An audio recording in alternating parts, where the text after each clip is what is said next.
there was a huge part of me realizing that what I wanted to put out into the world was already in me and I didn't have to like conjure it up. I just had to be courageous enough to open my mouth and try it. So I think it's been being willing to get it wrong or partially right to discover like, oh, this is what resonates with people. So it's been huge.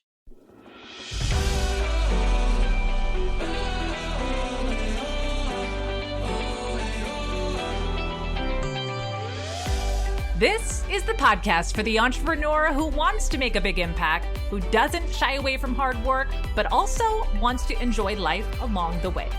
Hi, I'm Heather Sager, former executive turned entrepreneur, and I've spent the last 20 years working with premium brands on sales, marketing, and communication. And I've learned that when you become a magnet with your message, you only need a hint of hustle to achieve your goals. Get ready to be inspired and ignited each week with tangible strategies on sales, speaking, marketing, and so much more. This is the Hint of Hustle podcast. Let's go.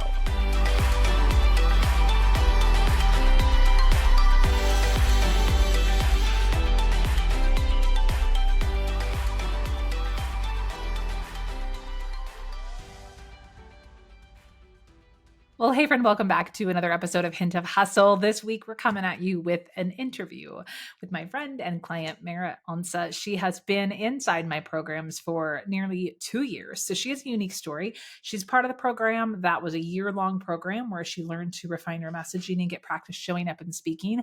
And then most recently, 6 months ago, she participated in the Signature Talk Accelerator. So in this, she shares her story around how clarifying her message and taking big, bold action, how that's impacted other areas of her business beyond just speaking. You're going to love this one. She has so many great insights to share. Also, the pep talk you didn't know you needed around gaining confidence and really what it looks like to show up and look back and cringe at your content and be proud of it. One of the things that Merritt shared with me right after we finished record that I was like, dang, I wish we would have got it. So I have to give you the update here. So first and foremost, you'll hear all about what Merritt does in her business. She's a dream coach. She has online programs, a digital course. She does a group coaching program. She does speaking. She has a really amazing podcast. But what I loved was she shared that just this week, as we're recording this right after we hung up, she has 4 speaking opportunities this week alone. And what is she most proud of with these? Well, one, she worked her tushy off to make this happen, but all 4 of these opportunities came her way. You see, when you learn how to communicate effectively to the right person and get your messaging down, you become magnetic, not just to your ideal clients, but to stage opportunities where, of course, you want to show up and you want to pitch. But how wonderful would it be for you to be looked at as the authority in your field and have people seek you out to speak on their stages? So I love that for Merritt. Congratulations to you. So freaking cool. Also, at the time of this episode going live, if you're listening, and it is relatively around the time you're hearing this, be sure that you get your tush signed up for becoming the known authority. If you want to be the kind of person who attracts those inbound opportunities, both for prospects in your program, but also for speaking opportunities, you have to be known for something. So in my private podcast series, Becoming the Known Authority, paired with my green room sessions where you're going to get some spicy Sager coaching, which we refer to a lot in these interviews, you can sign up for that. All the information is down in the show notes. If you by chance are listening to this later and it's no longer live, be sure to jump on the waitlist for the next round of the Signature Talk Accelerator so that you can get your message nailed down and start showing up in an even better way. I am so thrilled for you to listen to this episode. Let's pass it on over to Merritt.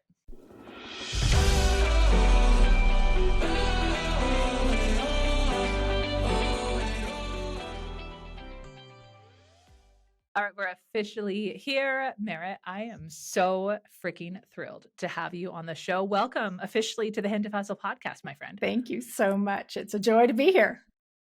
Yeah, we were joking before we hit record on this. Merritt and I have been talking about doing this interview for probably over a year. Merritt's been with me for quite quite a while now. I think almost 2 Yep. years we're going on that we have been working together, and it has been a joy to watch your growth and watch your confidence soar over that time period. So I cannot wait for people to hear your story today.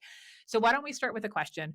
Tell us your business and how you help people in your business. Sure. Yeah. So I am what I call a dream coach, but in real life terms, people just call me a life coach. But I work with Christian women who have a God shaped dream, thus the dream term. And really, the irony of it all is I help them get through the procrastination, the fear, to find courage to step out into something they feel like they were made to do with their life. So I say irony because sometimes I lack the confidence.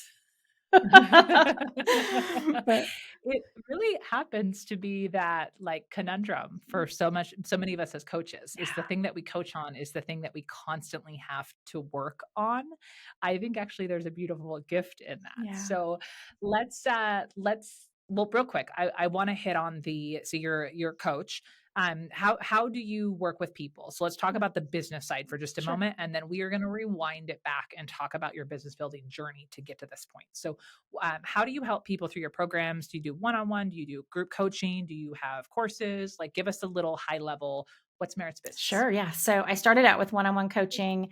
And the big thing that I'm doing right now is called the Dreamer Lab. So that's like a 12-week group coaching experience where there's a defined period of time. People come in saying, I'm going to work on this aspect of my dream. And then we do that together as a group for a quarter. I also have an imposter syndrome course and a podcast course. So I got a lot of stuff going on, but the Dreamer Lab is really what I love and where my heart is. Yeah. Okay. I love that. And beyond business, if you don't mind sharing, is this a full-time thing for you? Do you have a life outside of No, this no online world? life. Like what's that look like? No, Yeah. I have two kids, an 8-year-old and a 5-year-old that's about to go to kindergarten, and I care for my aging mom who has Parkinson's. We have a lot going on. But yeah, I started a podcast in 2016, and this is kind of the outgrowth of that. So, Yeah. That's beautiful. I think it's really important for us, especially I think you would agree. When listening to podcasts, it's really easy sometimes to double down on the like, here's the business thing. I'm always curious around, okay, so what does their life look like off stage? Because I like when I like to have that filter, call me weirdo, but I like to have that filter when I'm listening to other people of going, right, but also what's going on in your life. Because yeah. I need that for me to measure my own expectations for comparing my growth Hmm. and what I'm going to take on. I like to know that. So Yeah. thank you for sharing. Yeah. Let's rewind it back a little bit and talk about your business 2 years ago. So that's I think about the time when you and I crossed paths. Hmm. Um, I okay now I'm having a brain fart because I don't even remember how we crossed paths. Do you remember how we first Yes. connected? Yeah. So Katie Wuso was my business coach, and she's no Mhm. longer doing business coaching, but I was finishing up a program with her, and you guys, I think you were on her podcast. Is that Yep. right? Yeah, we did. She came on my podcast and we talked Okay. about planning. I still remember she had the most beautiful Trader Joe's grocery shopping analogy Oh. prepared for her interview with me. And I'm like, Katie, I love analogies and I love Trader Joe's, and you will forever have a place in my heart for sharing that. Mm. So, yeah, she was on my show and I was on her show. Yeah. And she was great and really uh, taught me things I didn't know that I didn't know about business. And then I got stuck. But I think my messaging is really not clear enough because I wasn't attracting people that were responding. There were still people listening to my podcast, but I wasn't attracting the people that were responding with, like, oh, I need more of Merritt or more of whatever Merritt might someday offer. And so I think I came to you in a pretty emotional season of like, what am I going to do? Lots of tears. It's a business can be emotional. Okay, I am curious around that phrase. I just wrote it down. My messaging must not be clear enough. Mhm. Was this something that you were like consciously thinking, or did you hear messages getting into your brain telling you that Merritt, your messaging isn't clear enough? Like, was that a thing that you knew, or was Yeah, that a belief that you adopted? that's a good question. I mean, I think it was something that I knew or begin to understand in this phase of like, okay, if I'm going to provide a service, I have to actually be able to define that for someone so that they can go, oh, yes or no, that's for me. Yeah. And so and the whole like God-shaped dream, it's kind of vague. And I'm still wrestling with how do I define this in a way that still includes a few groups of people. Like it might be writers or speakers or people who want to launch a ministry or do some sort of something in their community. But I haven't been ready to be like, no, it's one type of person. So how do I talk about a dream and not be incredibly vague so that everyone's like, oh, well, that's not me. So yeah, I think it was something that I knew and I'm still working through.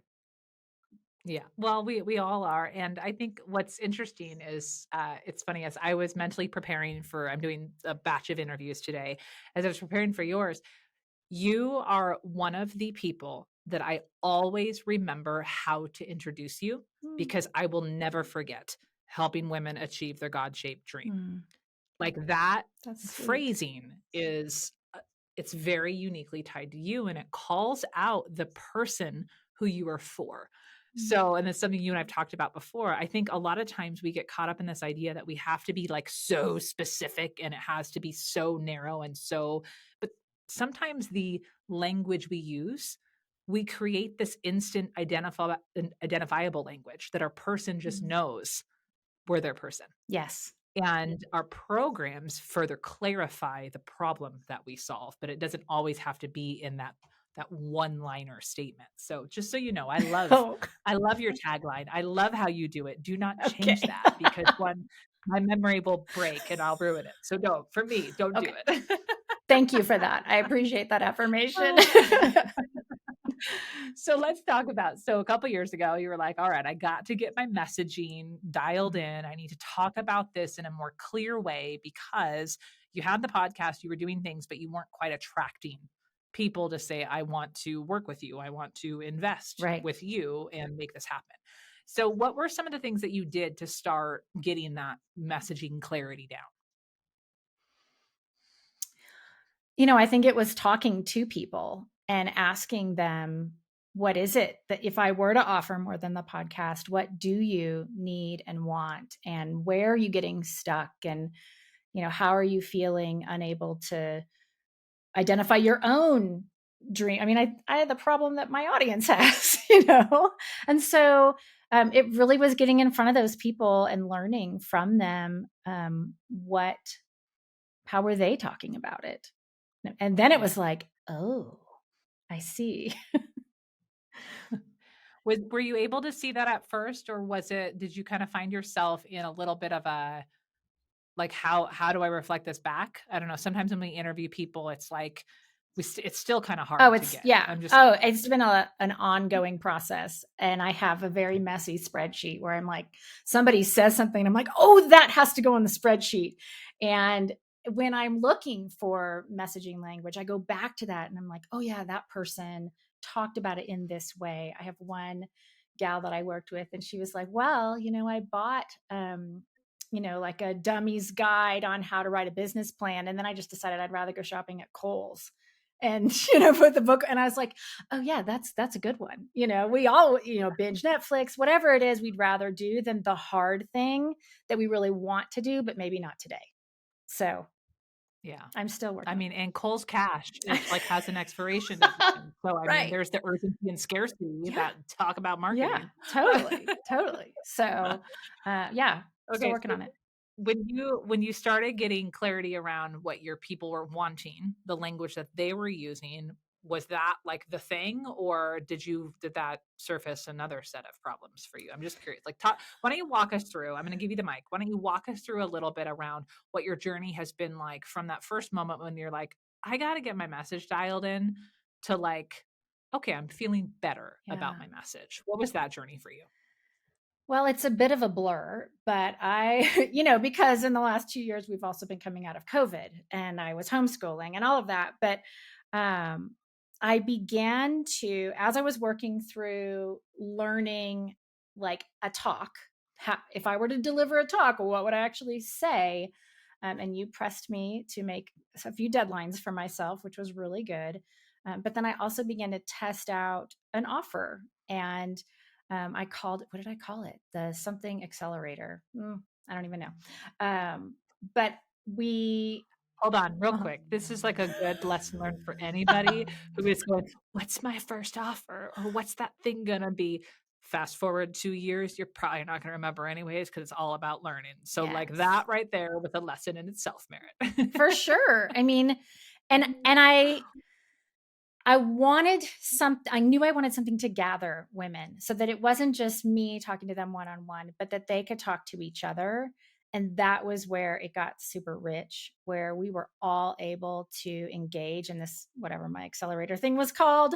And people could give me feedback and, hey, Merritt, this resonated with me, or I loved it when you did this. And what turned out, like, there were some small things. I thought it had to be this huge extravaganza, but there were some small things that people were like, I really just loved being on a Zoom call with three other people. I was like, oh, okay. And I think there was a huge part of me realizing that what I wanted to put out into the world was already in me, and I didn't have to like conjure it up. I just had to be courageous enough to open my mouth and try it, and be willing for it to be 80% or 50%, and then know that everybody else's collective memory was not going to be like, oh, Merritt, you're not quite there yet. They're like, oh, I'll take what I like from this, and if I like it enough, I'll do it again. And so as I've refined what it looks like to work with me, more people are saying, I'm doing it again. I'm going to do it again. I'm signing up in October. I have people telling me I'm signing up for your group in October. I have people who are saying they're signing up, telling other people they need to sign up. This was not happening 2 years ago. So I think it's been being willing to get it wrong or partially right to discover, like, oh, this is what resonates with people. So it's been huge. I love that. I love that. Okay, so listening to that is you're really describing the business building iterative process, right? Is that we test things, we try things, we get the feedback. Tell me how creating a talk, like for you, signature talk, whatever you want to call it, right? But the talk creation process and getting better at your speaking, how has that influenced that Mm. iterative process for you and your business? I think it's helped me. I think, I'm unique. Maybe I'm different from your other clients. I came in not having frameworks, not having processes. And so putting together a signature talk forced me to put my ideas in boxes that people could identify with and digest. And that actually, doing those two things together, um, took a lot out of me. It was really challenging. I felt myself very envious of all the people who are like, I don't have a 6-step framework. But it also meant that once I figured it out, I could go, you know. Um, I mean, not that I have it all figured out totally. But the being able to talk about things in that defined way, like, this is how I think about the process of stepping into a God-shaped dream, and seeing it as a container that I could be like, here, do you want to try? And then people go, oh yeah, okay, it's not as hard as it sounds, or it's not as hard as I'm Yeah. making it, because here Merritt's defined it in 6 categories or whatever it is. Yeah. Well, it's almost like you've worked to organize your own ideas so that you have go-to language Right. or go-to things, if you will. Call them frameworks, call them merit-isms, like whatever you want to call it, Yeah. right? But it's when we're constantly talking about things in a new way, we create kind of confusion for our audience. So no wonder they don't Mm-hmm. like describe it in the way that we wanted them to describe it. Mm-hmm. It's interesting though that you talk about how you didn't have the frameworks or you didn't have the processes. That's very common. A lot of people who come through the programs, right? They're kind of doing both, or maybe they had something and they end up actually recreating their Sure. frameworks in our work Yeah. together. So you have a special insight into how I teach and just my world of content and how I approach things because you joined my 12-month program Speak Up to Level Mhm. Up back in, was that the end of 2020? 2021, I think. 2021, 2021. yes. So you experienced Speak Up to Level Up, and then you've experienced me repackaging, just teaching the signature talk component in 3 days.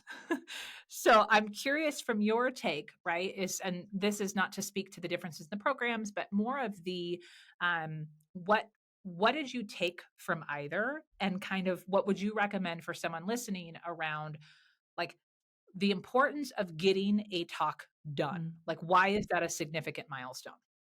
Well, yeah, both have, and your coaching has an insistence really to schedule a talk.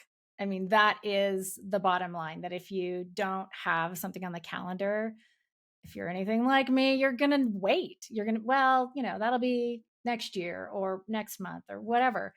So when I went through Sulu, I scheduled a talk at my church and it was terrifying. Um, but, but I did it. And then after I did it, I was like, I think this needs a little bit more work. Obviously, like I think that's a natural part of the process, that this was just the first version of the publicly heard talk. And then the signature talk accelerator, um, I happen to have a talk coming up. So when you were asking who wants to do the accelerator, I was like, well, it's a little scary because it's super close to when my talk is happening. But hey, if it's 3 days and then I'm going to get it done. And that was content, I had poked through your recording or your trainings to get what I needed when I needed it, but I hadn't done it all in one fell swoop, which was kind of a brain fry. But it was so good because it forced me to get my stuff together to, when we did some co-working sessions, I could just like turn it off and go in the quiet room and be like, these are the things that have to be finished. But it forced me to get out of that perfectionism, that like, and I don't even think that I know that I'm doing it, where it's like, well, I get to a point where I I'm not sure how to do this piece of it, so I throw my hands up and go eat lunch or something, or go to Kohl's. um, but the Signature Talk Accelerator, condensing that in 3 days, made me get it done. And then I went and did my talk, and it actually, because it was so recent, I felt like I could be more connected to who I am and not just like, oh, here's this outline I have to follow. So I don't know if that answers your question. I've kind No, it of, totally okay. does. I think what I heard and what I was thinking of as you were describing this, and I had never I knew, but I had never thought about so clearly before. But you and I have talked a lot about perfectionism. We're going to dive into that next. You opened the door for that. So we are going to dive Mhm. in. But what I notice is when it comes to implementation for any kind of learning, so take any program under the sun, y'all, if you're listening, I know you've bought courses and stuff before. The time you give yourself to take the program, between the taking, we fill up the space. And what I see oftentimes, and I think this is what happened with you, is that in between just that space and that time, we think, oh, space is good. More creative thinking, more better ideas will flow. More time means higher quality product.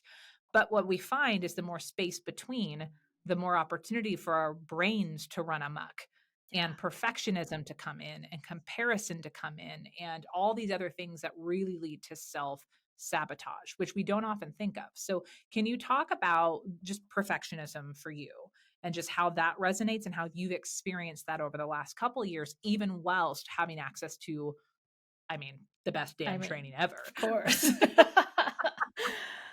I mean, I think it's hard to put a finger on it because it feels kind of nebulous. Like it attacks when you're not really paying attention. It's that feeling of like, well, I just don't know, or I'm like afraid to commit or choose some direction or another, because I don't want to get it wrong. And I think we make up what the consequences of that might be. Like we think like, oh, if it's not perfect, nobody will listen, which is not at all true.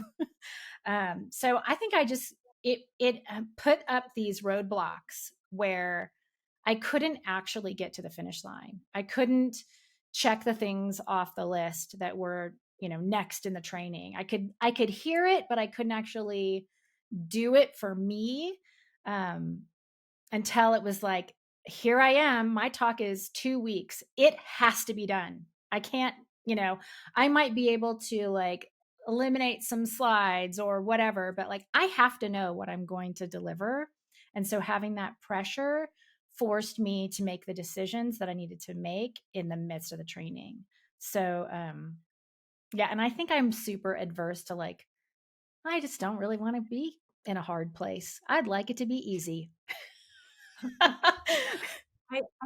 I think you're not alone in that I know logically we all know that we have to have that pressure. We have to have like there has to be some tough decisions and hard work, right? Mental work or whatever else, but we don't consciously choose it. Ever. Yeah. So from that, okay, can you talk a little bit about so going down that line of perfectionism and the waiting for it to be perfect before showing up?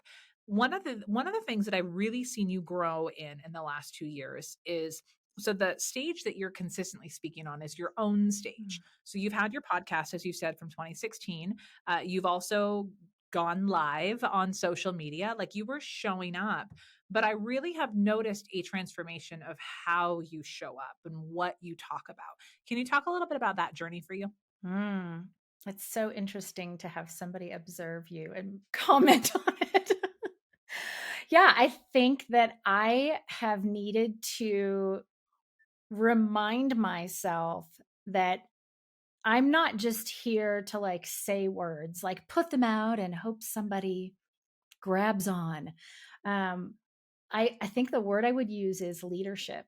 And sometimes I think as women, we maybe shy away from that.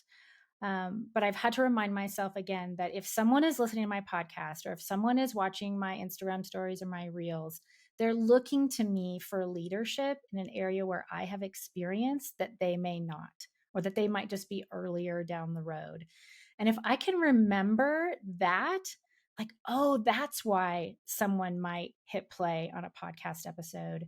Um, and it feels scary because there's a responsibility that comes with saying, okay, I want to lead you through this.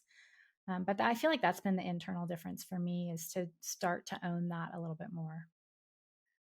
Mhm.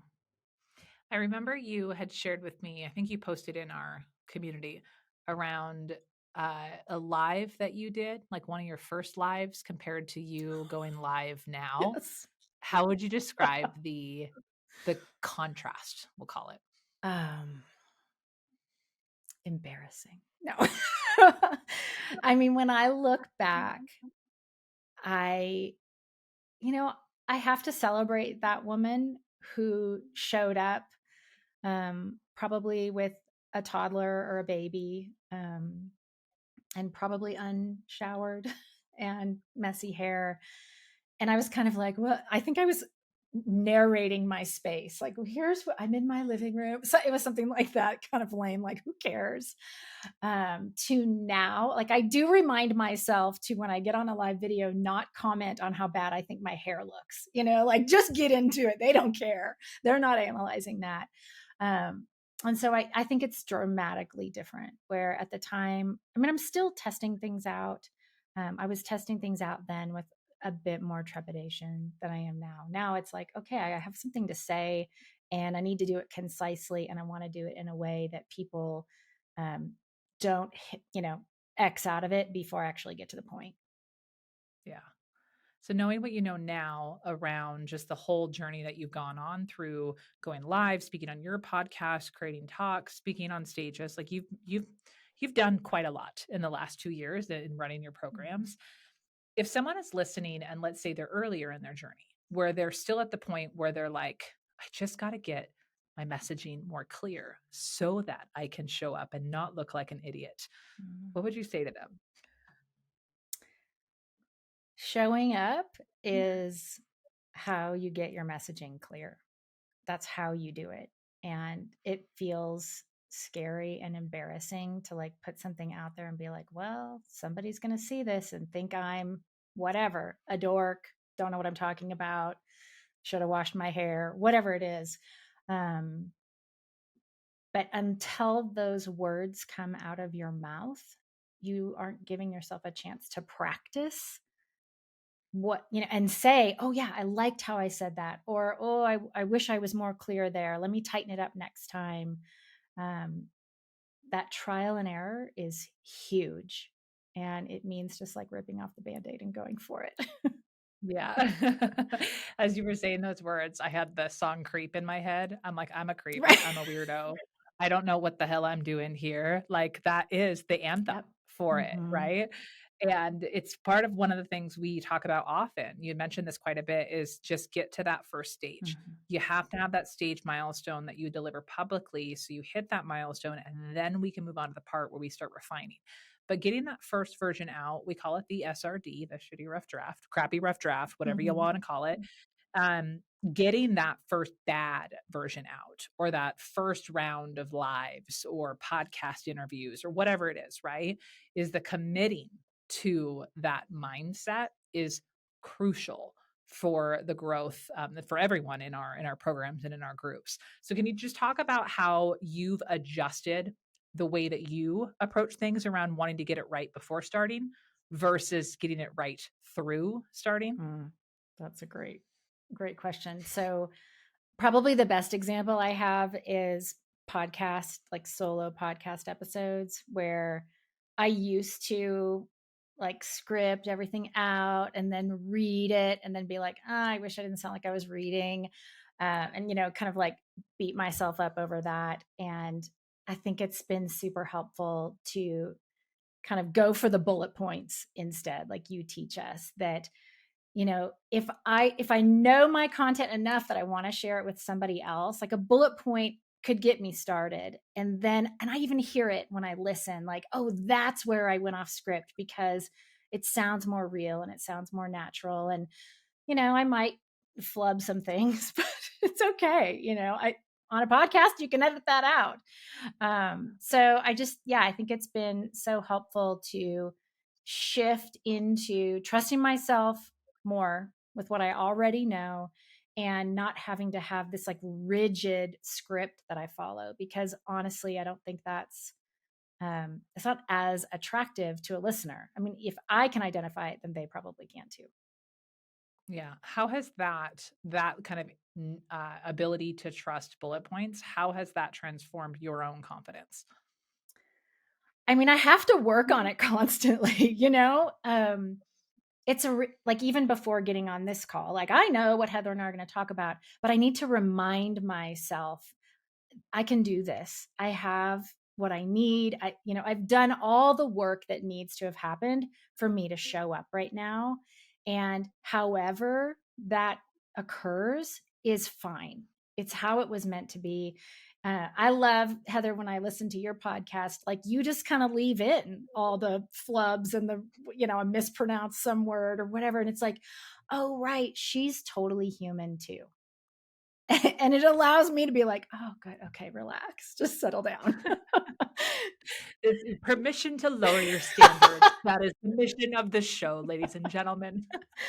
But it's more real, right? It's more human. It's more attractive than like the polished plastic robot kind of way. Yeah.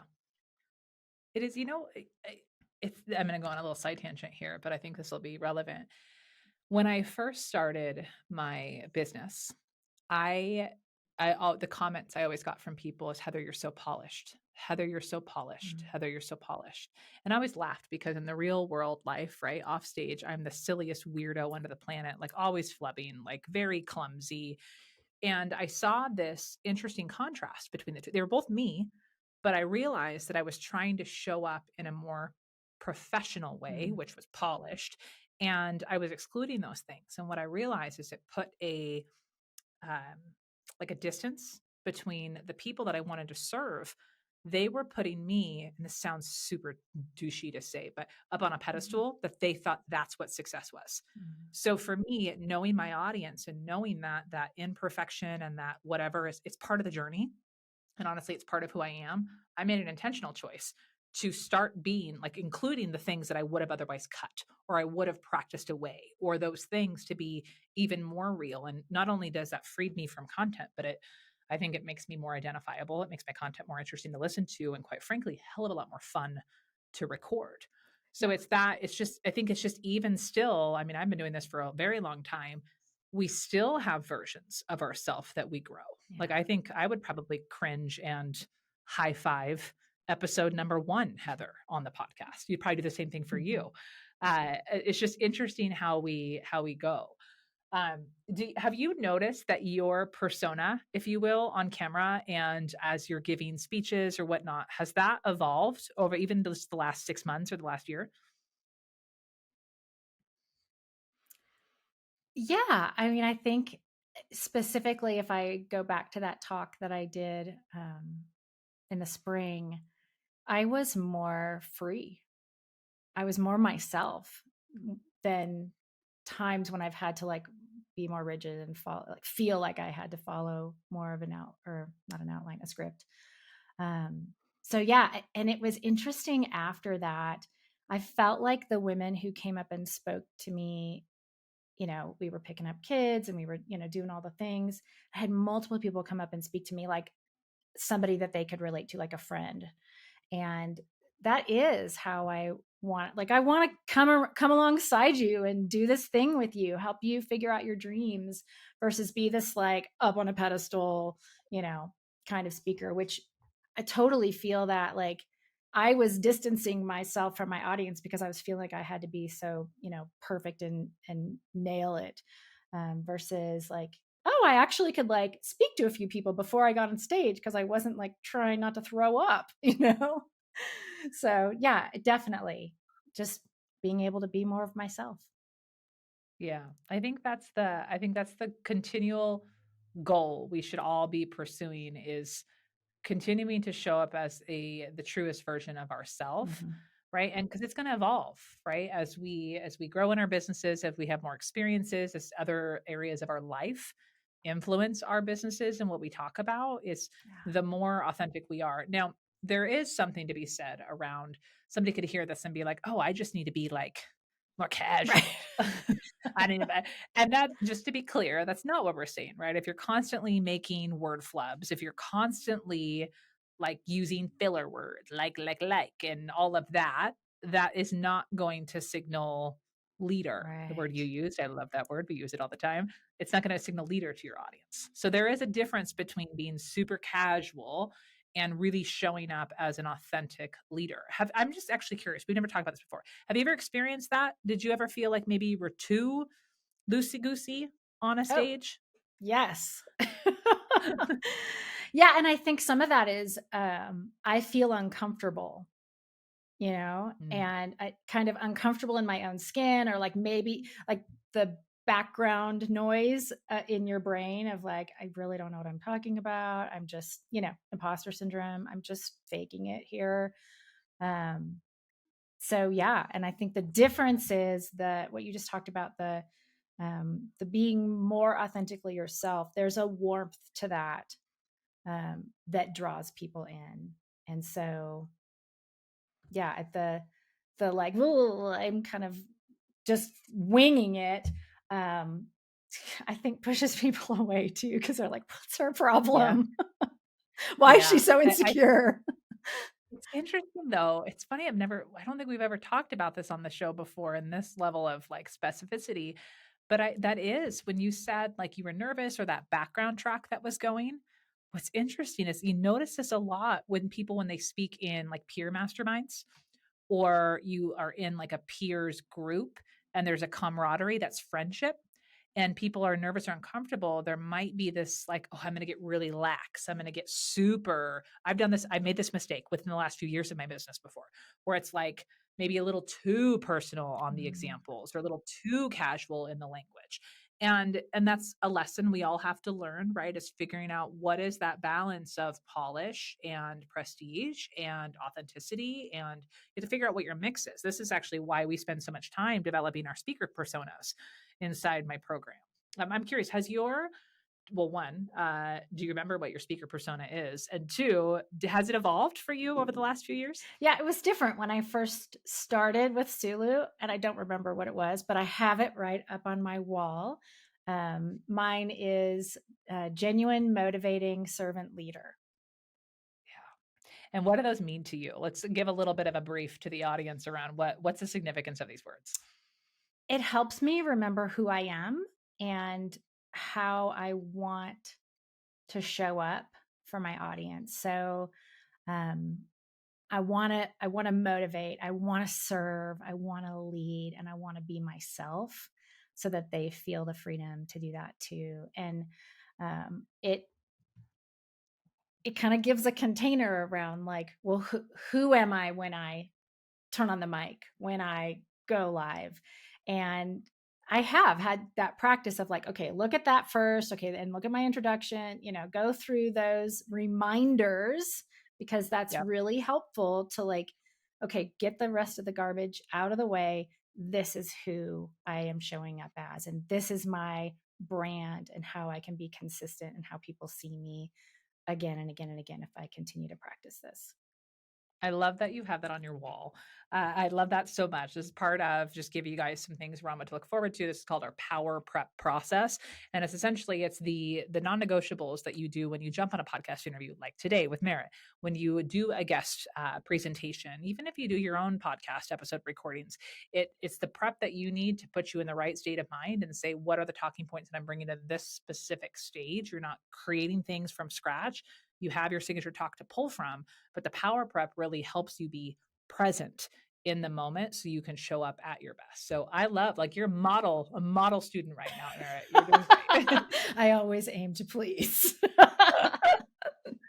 So great. All right. So if anyone's listening, who's like, all right, I love this story. Okay, hear what you're saying. To have more clarity in my message, I need to just like suck it up and start doing it. Do you have any other like final thoughts for anyone listening who's still kind of going, but I want to get it right. Like I just want to get it done. Like this accelerator sounds great. It's perfect. I'm going to get my message done and then it's all going to be rainbows and lucky charms. Like can you give them the real talk around what it takes to really be comfortable and competent and confident with your message moving forward? Yeah, it takes doing it again and again and again and not worrying that it wasn't perfect, you know, any of those times. It's never going to be perfect. And actually, as you take action, I think your courage starts to increase because you realize, like, oh, look, I did that little piece of it and I didn't die and it wasn't a failure and people responded and I felt different having taken the action. And that motivates you to do the next one. And uh, I think anybody who's drawn to speaking has probably felt that, like, I don't even know what to call it, that little tickle that you get after you get off stage that you're like, oh my gosh, that went so well, and you just feel this like powerful um, leadership that you had this opportunity to share with others. And it's so encouraging that you want more of it. It's a little bit like a drug, you want more. So I would say to double down and get dirty in the hard work and acknowledge that the things that don't go the way you expect are huge learning opportunities. Um, and if you feel like crying sometimes, that's okay. It's hard, but it's so worth it. And to get to a place where you can walk off stage and be like, I did my best for where I am right now. That's huge. It feels so good. And then your message got to get out into the world. And that's really what you want. I love that. Mic drop. Don't actually drop your mic. These are expensive and we need to continue to use them for our podcast. Invisible mic drop. Beautiful, Barrett. All right. Where can people find out a little bit more about what you do and maybe follow along on your podcast? Sure. My podcast is called the Devoted Dreamers Podcast. And you can find 7 years of episodes. And you can go back and listen to my very first, because it was not perfect. But yeah, find me there or on Instagram. I'm at Merritt JO, and would love to connect if this message resonates with you. That's great. That's great. We will tag so you can give Merritt your feedback and give her some love in the comments for being brave and very honest today in your sharing of how the journey is. I think we were chatting on this before we hit record. It's so easy sometimes when you share these business case studies. It's really easy to be like, I did this thing and now look at all my success. And around here and inside our programs, we talk a lot about it takes work. Like it takes work. Now, guided work and the work can be very fun, but I can't do, as coaches always say, I can't do the push-ups for you. And you have gone on your own journey of doing your own push-ups, metaphorically, over the last few years. And I'm just so freaking proud of you. Through all the highs, through all the lows, you just continue to show up for your audience. And it really shows true devotion that you have. Talk about name of your podcast, but true devotion that you have for your wanting to serve and truly help and make a difference. You're doing great, girl. I'm so proud of you. All right, friends, I hope you enjoyed this interview. We will see you again next week.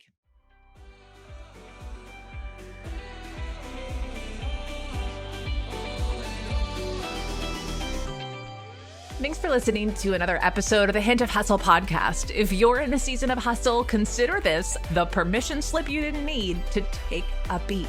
Go on a walk, stretch, call a friend, go reheat that coffee for the 4th time and actually drink it. Because those big dreams you're chasing, they require the best version of you. And if those goals include expanding your audience, establishing your industry credibility, and selling your premium price programs, the best way to tackle this is through speaking. Your voice is your best brand asset, and we'll teach you how to use it as a marketing tool. Head on over to thespeakercode.com/start, and I'll see you there.